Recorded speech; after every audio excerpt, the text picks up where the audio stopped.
پکې نشته دی دی نه په مزه کېږي مزه کېدل په ولاستی کې بدلون دی دام نه کېږي یعنې درې کارونه نه کېږي په دې شي کې دی نه تیزېږي نه په مزه کېږي او نه د رفتار اړخ بدلېږي نو پوه شه چې په ده باندې خو یا د سره اړو زور یو شی هم نه لګوي او که نه زور پې لګېده یو شی پې زور هم لګوي نو بیا پوه شه چې د باندې د یو نه زیات څیزونه زور لګوي او دغه یو نه زیات زورونه چې کوم دي که دوه دي که درې دي که څلور دي هغه چې ته راجمع کړې نو نتیجه صفر ده دا لومبی قانون موږ ته دا وایي نو په اسانو ټکو خلک دا وایي چې که په یو څیز باندې ټول زور زیرو دی نشته دی د بار نه پسې اغېزه نشته دی نو دی به همیشه په نیغه لیکه په یو ځانګړي رفتار رواني دغه نیغه لیکه په ځانګړي رفتار باندې د هغې مطلب دا دی چې دی نه تیزېږي نه په مزه کېږي او نه د رفتار اړخ بدلېږي دا لومبی قانون دی دا قانون معلوم کړی و ګیلیلیو دویم قانون د نیوټن بیا دا وایي موږ ته چې مثال په توګه که تا یو شی ولیده یو غونډاری دی تا ورغړو په ځمکه باندې او 10 میټره په یو سیکنډ کې د لومبی په دې رفتار سره تا ورغړو لږ ساعت پس ته ورته وکتل او د رفتار د 10 نه 15 شوی دی او بیا اخره کې بیخي صفر شوی دی نو څه چلو شو دی په مزه شو په مزه شو په مزه شو اخره کې رفتار صفر شو په رفتار کې کمی راغی رفتار کې کمی خو اکسلریشن دی نو د دویم قانون دا وایي چې په رفتار کې کوم بدلون راځي دا اکسلریشن دا د باندې خامخا زور لګېدلی دی ځکه چې لومبی قانون دا وایي چې که په رفتار کې بدلون نه راځي نه په د باندې زور نه دی لګېدلی او یا که زورونه پې لګېدلي نو هغه یو بل سره کینسل شوي دي اوس که رفتار کې بدلون راځي نو دې مطلب دا شو چې په د باندې داسې یو زور شته چې هغه نه دی کینسل شوی یو سیوایي زور پې لګېدلی دی هغه پې څوک لګوي دغې ته به وروستو راشو خو په د باندې یو زور لګېدلی دی هغه زور چې موږ د ده په ماس باندې وویشو ماس یعنې د څونه کیلوګرامه دی 10 کیلوګرامه دی 40 کیلوګرامه دی هغه زور چې په ده باندې لګېدلی اضافي زور هغه چې موږ د ده په ماس باندې وویشو نو دغه عمره د ده په رفتار کې بدلون راغلی دویم قانون موږ ته حساب کتاب راښیي چې د یو څیز په رفتار کې بدلون راغلی دی رفتار کې بدلون مطلب اکسلریشن راغلی دی نو دا دغه بهر نه د لګېدونکي زور سره د دې څه تړون دی په مشهوره بڼه به تاسو دا اکویشن داسې لیدلی چې F is equal to ma خلکو په شرټونو باندې په کمیسونو هم لیکلی یعنی زور په یو شي باندې ولګي داسې زور چې اضافي سیوایي کینسل شوی نه نو د هغې په نتیجه کې په رفتار کې بدلون راځي او دغه زور او دغه رفتار کې بدلون یو بل سره تړلي دي د دغه څیز په ماس باندې چې ماس د اکسلریشن موږ واخلو نو دا دغه زور برابر دی چې په ده باندې اضافي زور لګېدلی دی دلته به تاسو ته یو خبره زه وکړم چې بله طریقه باندې موږ دا ویلی شو نیوټن قانون چې F is equal to ma دا زمونږه کاز دی چې په یو څیز باندې اضافي ناکینسل شوی زور لګېدلی دی نو دغه کاز دی او د دغه کاز افیکټ چې کوم دی پایلې څه دي د رفتار بدلون په رفتار کې به بدلون راځي یا به رفتار کې کمی راځي هغه هم اکسلریشن دی یا په رفتار کې به سیواوالی راځي دا هم اکسلریشن دی دغه زور په نتیجه کې او یا به د رفتار مخه بدلیږي په دې دریوانو کې چې هر یوه خبره وشوه یو شی تیز شو نو اکسلریشن پیدا شو یو شی په مزه شو نو اکسلریشن پیدا شو او یا په نیغه لیکه نه دی روان د رفتار مخې بدلیږي نو بیا هم اکسلریشن پیدا شو اکسلریشن دې سره زمونږ کار نشته چې هر ځای نه پیدا شو خو نیوټن دا وایي چې دغه اکسلریشن له موږ د دغه څیز په ماس کې ضرب ورکو نو دا به موږ ته چې کوم په ده باندې اضافي زور لګېدلی به راته وښیي دا د نیوټن دریم قانون دی نو دغه لومبی قانون چې کوم دی دا په دې دویم قانون کې شامل دی دا د دې دویم قانون یو حصه ده هغه څنګه د مثال په توګه باندې یو غونډاری دی او ته باندې هیڅ یو زور نه دی لګېدلی نو دا دویم قانون چې موږ راواخلو موږ وایو چې په ده باندې هیڅ زور نه دی لګېدلی یا زورونه پې لګېدلي دي خو یو پې ګس لاسته لګېدلی یو پې ښي لاسته او یو مړه دي یو بل سره کینسل شو اضافي زور پې نشته سیوایي زور پې نه شته سیوایي زور ورباندې نشته نو دا اکویشن دلته موږ ته دا وایي چې دا اضافي دا سیوایي زور زیرو شي نو دا د ماس ځله اکسلریشن برابر دی اوس دا ماس که د دې شي زیرو نه دی لکه دا یو 10 کیلوګرامه شی دی غونډاری دی یا سیکل دی هر شی چې دی نو چې د ماس زیرو نه دی نو بیا ماس ټایم اکسلریشن څنګه زیرو دی نو د دې مطلب دا شو چې اکسلریشن زیرو دی اکسلریشن زیرو څه مطلب دی نه تیزیږي نه په مزه کیږي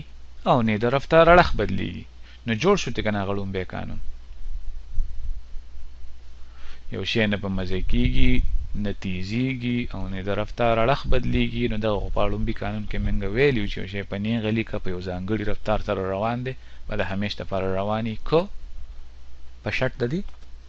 چې اضافي زور په د باندې سیوایي زور پې نه وي یا پې بیخي زور نه او که نه زور پې نو د یو نه سیوا به خامخا وي ځکه چې د یو بل سره کینسل کېدل پکار دي نو دغه دویم قانون کې دغه لومبی قانون آلریډي موجود دی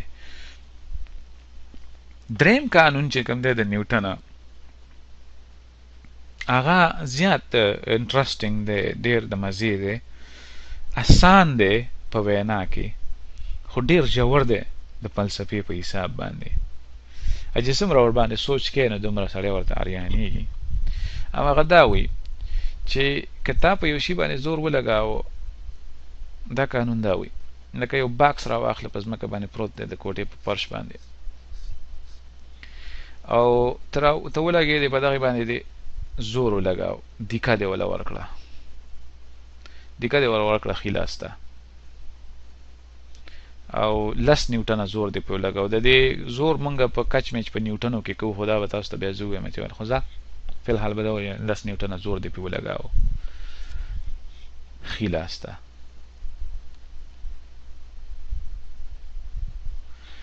نو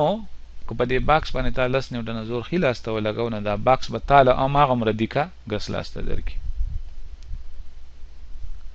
یو زور په باکس لګېدلی دی چې ستا د اړخه راغلی دی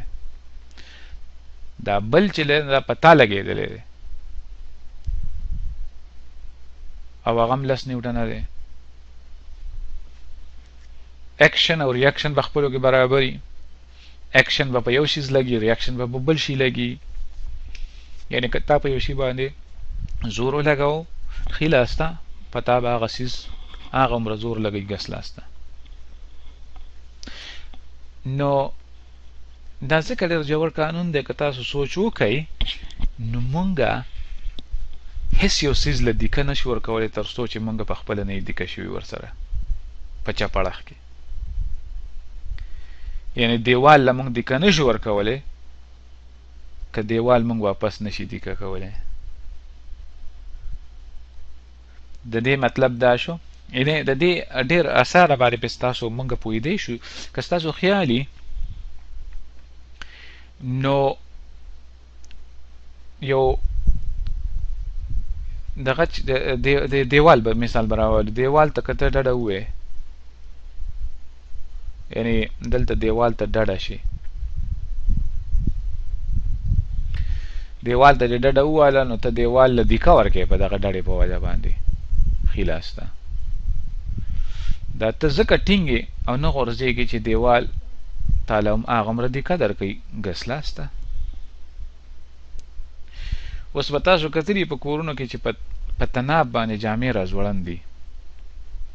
یعنې کمیس راځوړند دی یا یو څادر راځوړند دی په تناب باندې تاسو کوشش وکړئ هغې ته ډډه ووهئ نو پرې به وځئ ځکه چې ستا څومره وزن دی څومره زور ته په هغه دغه باندې څادر باندې لګې نه هغومره زور هغه په تا باندې واپس نشي لګولی نو چې نشي لګولې نو نیچر پتا باندې دا لیمیټیشن کیږي چې ته په هغه زور لګې څومره چې صادر پتا واپس لګي او که څه وادي په ولګاو نو بیا بزمکه ته پریوزي. بل مثال بدل درکم که تاسو خیالي یا ماشه یا میګه چې پاوا کی اینه که پاوا کی یو مرغۍ را روانه ده یو مرغۍ ده یا یو زناور ده غټ نه هغه لکه ته سوک ورکه په سوک باندې باغه ته مړ کړی شي یا به خوک کړی شي خو ماشه یا مچ چې کوم دی هغه مونږ په سوک باندې نشو وجلی د هغې وجه دا ده چې ماشه یا مچ مونږ باندې هغه زور واپس نشي لګولی څومره چې به مونږ لګول غواړو نو د هغې وجه دا ده چې مونږ به پې هغه زور لګو څومره چې ماشه به مونږ واپس لګولی شي یعنې دا اکشن او ریاکشن به خپلو کې برابر وي. نو که یو څیز د دې جوګه نه دی چې په تا باندې هغومره زور واپس ولګوي په تا باندې زیات زور واپس ولګوي نو بیا نیچر په تا باندې لیمیټیشن کیږي چې ته پې هم هغومره زور لګولی شي څومره چې هغه به تا واپس لګولی شي. دا ډېره جوره خبره ده دلته. نو په انګریزي کې بیا وایي چې you cannot touch without being touched. سمه ده. نو پر روان ویډیو کې به بیا مونږ د نیوټن دغه قانون راوالو په ځانګړې توګه مونږ د دویم قانون راواخلو او خپلو کورنیو پیښو ته به اپلای کو په هغې باندې د هغې رڼا به پې وکړو. د مثال په توګه غوایې په ګاڼۍ باندې تاویږي نه د رفتار اړخې بدلیږي نو څه چل کېږي اکسلریشن پیدا کېږي نو موږ به بیا ګرځو چې دا فورس پکې د کم ځای نه پې لګېدلی دی. چېرته هم چې اکسلریشن پیدا کېږي موږ به فورس پسې بیا ګرځو د نیوټن د قانون په حساب. په باڼي چغ باندې واړه زانګي ګیر چاپېره نه د رفتار اړخې بدلیږي هر وخت یو ماشوم دی په خوینداړي باندې د برې نه ښکته راخویږي نو تیزیږي اکسلریشن پیدا کېږي نو موږ به ورپسې په فورس پسې به ګرځو چې دا فورس چېرته نه راځي. که فورس راته معلومي زور راته معلومي نو بیا به اکسلریشن پسې ګرځو چې اوس اکسلریشن چېرته پیدا شوی دی. او بله دا د دې قانون به لږه نور وضاحت او لږ نور تفصیل کې به هم لاړ شو او کورنیو پیښو ته به اپلای کړو د هغې رڼا به ورباندې وکړو. دریم قانون به هم ورسره موږ په کار راولو او دا قانون چې کوم دی دا دریم قانون دا چې بیا موږ لږ مخکې لاړ شو نو دا د نیچر د یو ډیپ یو جوور پرنسپل دی کوم ته چې لا اف کنزرویشن اف مومنټم وایي د هغې سره تړلی دی. لا اف کنزرویشن اف مومنټم به بیا موږ وپېژنو چې دا څه ته وایي خو دا د نیچر ډېر جوړو خبرو سره تړلی دی دا دریم قانون هغه به موږ زده کړو خو موږ به زیاتره دغه دویم قانون په لومبه کې په کار راولو او خپلو کورنیو پیښو رڼا به پې کوو. نو دغسې چې دا موږ خپلو کورنیو پیښو ته په خپل چاپېرچلکو پیښو ته اپلای کړو نو دې سره به دا وشي چې نیوټن به راته پردی نه ښکاري. نیوټن چې څومره خواریان یې څومره کوششونه ګیلیلیو دې کړي دي نو څومره چې هغه د یورپیانو او امریکایانو هیروګان دي دومره زمونږ او ستاسو هم هیروګان دي د ټول انسانیت دپاره کارونه کړي دي. نو دا به مونږ په را روان ویډیو کې په دې باندې بحث وکړو.